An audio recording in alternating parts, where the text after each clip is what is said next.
فیض صاحب، آپ نے اس سے پہلے آپ نے لوکل پالیٹکس کا ذکر کیا، پریشرز کی بات کی. دو سوال آپ سے پوچھنا چاہوں گا. ایک تو جی جی جو لیٹسٹ سرویز آئے ہیں اس میں کم سے کم ریپبلکن جو ووٹرز ہیں وہ تو پھر بھی ڈونلڈ ٹرمپ کی اس جنگ کو سپورٹ کر رہے ہیں، تو ان کی جو اپنی ایک ووٹ بینک ہے وہ تو اس کے زیادہ اگینسٹ نہیں ہے، وہ ان کو اسی طرح جو ہے وہ پروٹیکٹ کر رہا ہے. دوسری بات یہ کہ حالیہ جو آئل پرائسز کا جو جمپ ہے، کیا اس کا بھی اس کی ہیٹ بھی جو ہے وہ ڈونلڈ ٹرمپ محسوس کر رہے ہیں یا وہاں کی ایڈمنسٹریشن محسوس کر رہی ہے؟ جی دیکھیے، یہ اس کے بعد ہی جو ان کا بیان آیا ہے، جیسے کہ میں نے ابھی عرض کیا کہ دونوں طرف سے ہی speaking from both sides of his mouth, کہ ایک طرف دھمکیاں بھی دے رہے ہیں. تو پھر آج خود ان کے جو یہاں وزیر دفاع، جس کو وہ وزیر جنگ کہتے ہیں، پیٹ ہیگسیت، انہوں نے پھر بہت ہی دھمکی آمیز بیانات دیے ہیں. اس طرف مارکو روبیو، وہ بھی مسلسل لگے ہوئے ہیں. دیکھیے، اس کو منظور بہت بڑے، ہم کو تھوڑے سے بڑے کانٹیکس میں دیکھنا چاہیے. دیکھیں یہاں پر، اور جان یہاں بیٹھے ہیں ہمارے ساتھ، اور وہاں کی ظاہر گراؤنڈ کی ریالٹیز بتا رہے ہیں ہم کو.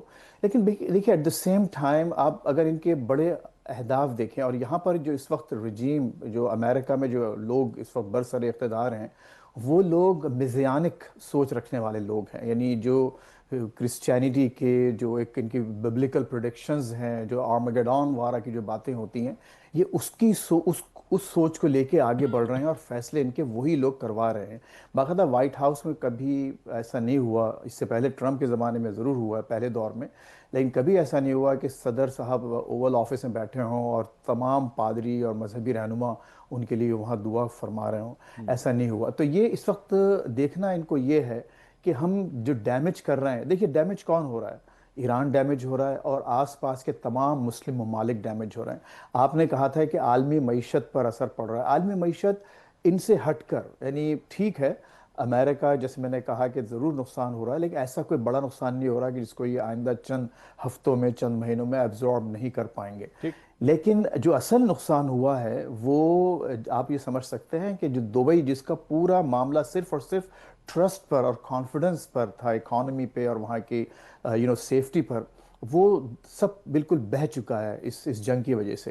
اب آئندہ وہاں کی جو گلف کی اکانومیز کو ریکور کرنے میں کتنا عرصہ لگے گا ہم نہیں جانتے. ظاہر ہے پاکستان پہ بہت بڑا اثر ہوا. آپ دیکھیں کہ جو آئی ہوپ کہ جو آسٹریلٹی میجرز پرائم منسٹر نے اناؤنس کیے ہیں، اس کو وہ پرماننٹ کر دیں تو زیادہ بہتر ہوگا. لیکن بہرحال ایک بہت بڑا چینج وہاں پر بھی آپ کو نظر آ رہا ہے. تو اس وقت ان کی تھنکنگ یہ ہے. اچھا، اب یہ جو انہوں نے جو ایک، جیسے اگین بات ہوئی ہے کہ کس طرح سے یہ بات کر رہے ہیں کہ ہم جو ہے اس کو یعنی کس طرح سے ہم اس کو لے کے چلیں آگے.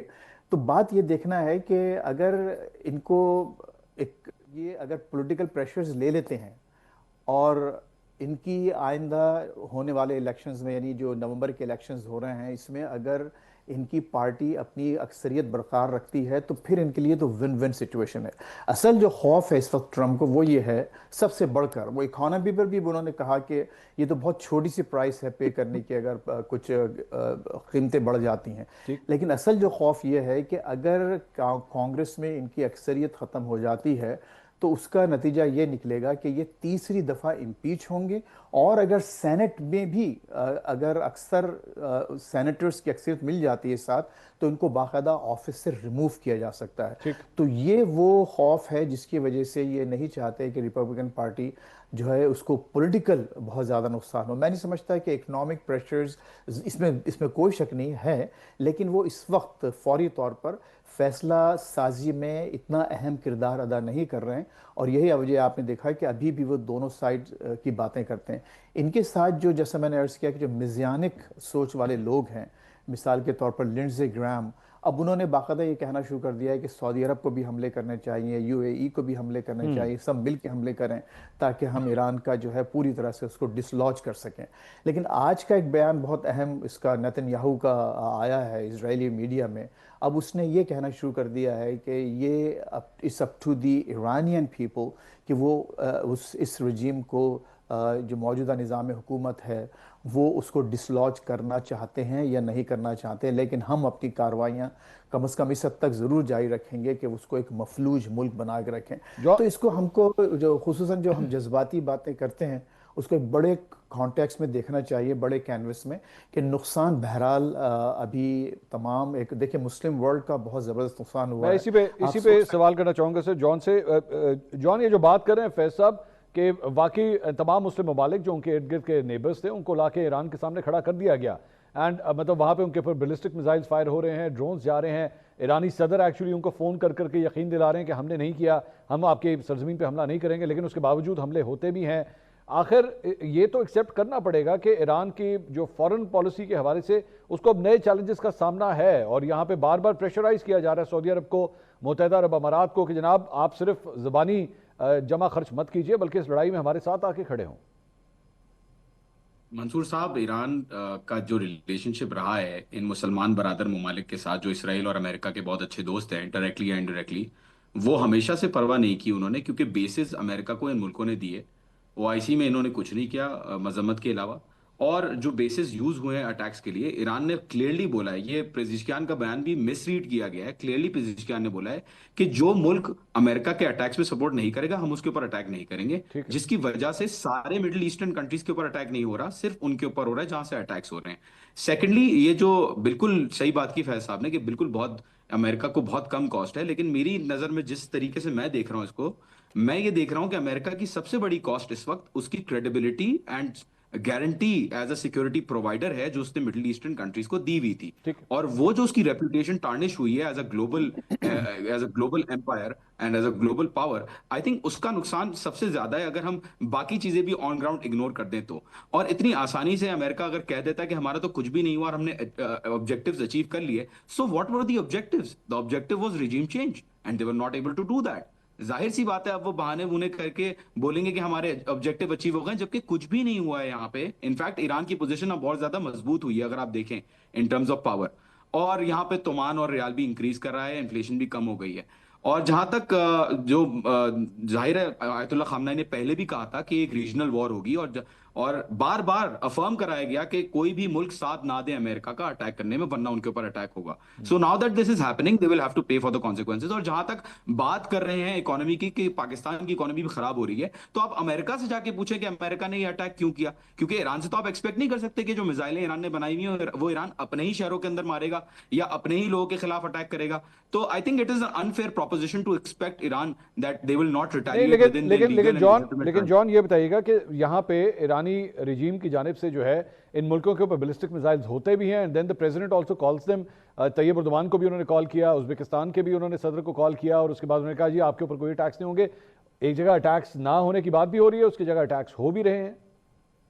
وہ اس لیے منصور صاحب کیونکہ آپ یہ بھی دیکھیں کہ ان کنٹریز کی طرف سے اسٹیٹمنٹ دوبارہ بار بار دیا جاتا ہے کہ اب ہم اٹیک نہیں کریں گے, اب ہم اٹیک نہیں کریں گے. وہ اس لیے کیونکہ جب وہ کہتے ہیں کہ اب ہم نہیں کریں گے تو پزیشکیان بھی بولتے ہیں کہ ٹھیک ہے اب ہم اٹیک نہیں کریں گے, بٹ جب سامنے سے اٹیک آتا ہے تو دے ہیو ٹو ریسپونڈ. اور آگے بھی اسٹیٹمنٹس آتے رہیں گے. آئی بلیو کہ بعد میں آپ کو نظر آئے گا کہ ملک بولیں گے کہ ہماری طرف سے اٹیک نہیں ہوگا, اب ہم اٹیک نہیں کرنے دیں گے. یو اے کی طرف سے اس وقت تیسری دفعہ اسٹیٹمنٹ آیا. ٹھیک ہے, تو اب آپ دیکھیں گے کہ ان کے ہاتھ میں تو نہیں ہے نا, یو ایس کے بیسز جو یو ایس نے وہاں پہ اپنے رکھے ہوئے ہیں وہ جو کر رہے ہیں وہ کر رہے ہیں ان بیسز کے ساتھ. Middle Eastern countries unfortunately don't have enough sovereignty to make decisions for them self. Faiz sahab اس سارے معاملے میں ابھی تھوڑی دیر پہلے جو ہم بات کر رہے تھے کہ پیٹ ہیگسیت نے جو آج پریس کانفرنس کی, ڈونلڈ ٹرمپ نے کل رات کو جو میڈیا سے انٹریکشن کیا, دونوں کا یہ کہنا ہے کہ ہم نے کافی حد تک اپنے اہداف جو ہے وہ حاصل کر لیے ہیں.